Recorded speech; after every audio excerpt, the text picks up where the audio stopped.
Hello, hello. On a really cold day in February, this is the Pick Six Podcast. Sam McKewon, along with Silver Tongue Evan Bland, on February 19th. It's about -23 outside.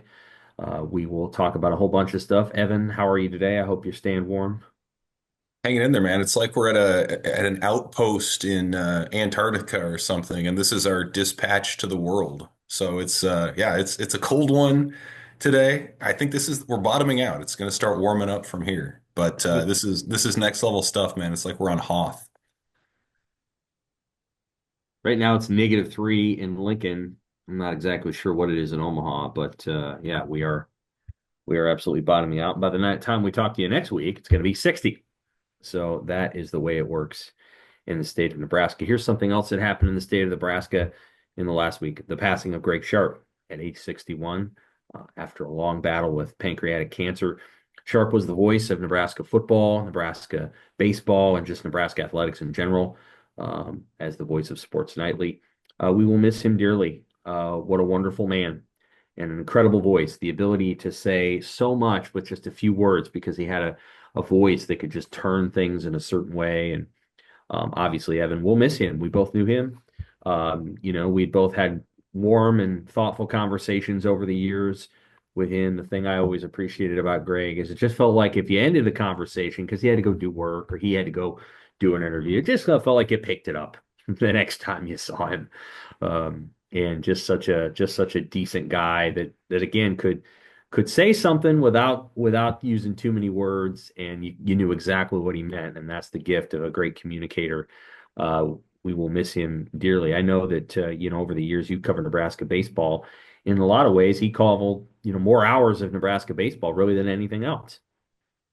Yeah, for sure. I mean, it's a different dynamic on the baseball side, especially within the program. I mean, if you're in his position, you're with the team, especially on a road trip for 4 days in a row, and working on a story for this weekend about his impact there, and even the players. It's just like he'd see them in the hotel and got to know them on a personal level. And I think the thing that we observed about him was also observed within the program, and that was just how steady he was. Like he came to the park every day, and you knew what to expect Yep.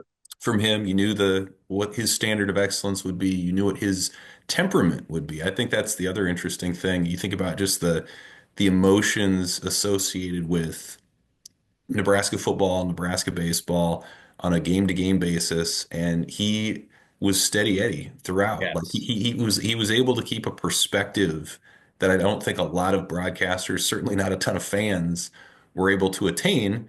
And it helped make him more of an authority. It helped make him a true narrator of the events that were going on, sort of a soundtrack for people's experiences for the Big Ten, for the Big Red. And so I mean, and that's of course all in addition to just who he was as a person. And I think what I kind of had observed about him and what I've certainly heard as I've been talking to people is he is one of those media professionals who was able to strike that balance between excelling at his craft, but also excelling at home and being around his wife and his daughters. And I know that's a hard line for a lot of people in our business to walk is to be have that excellence at home too, and to invest in your family as much as you want. And I think just hearing from what he had said previously and what people around him said, he was really able to do that. So, somebody who a lot of fans are going to remember for his voice, and then I think even behind the scenes, people that knew him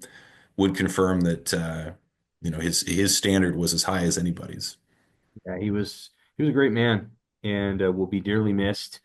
We of course have his calls from over the years, and Troy Dannon, the athletic director, a decent man too, put the call of his 2013 Hail Mary against Northwestern up on the radio booth. That is not far from press row, so press row is really just right down the hallway from that. So we'll be able to look at that often while we cover the games. We don't go up there as much as we used to because Matt Rule obviously talks now in the media center over off of Hawks, but on the occasions that we do, I certainly that was a very memorable experience. That particular play and that game, and I've always loved the way he called it because there's a sense of, well, this is a Hail Mary, and then the excitement that he had he had a better vantage point than a lot of fans did. So he's way up on that side and he's looking down. He's able to see it. Everybody in South Stadium saw it right away.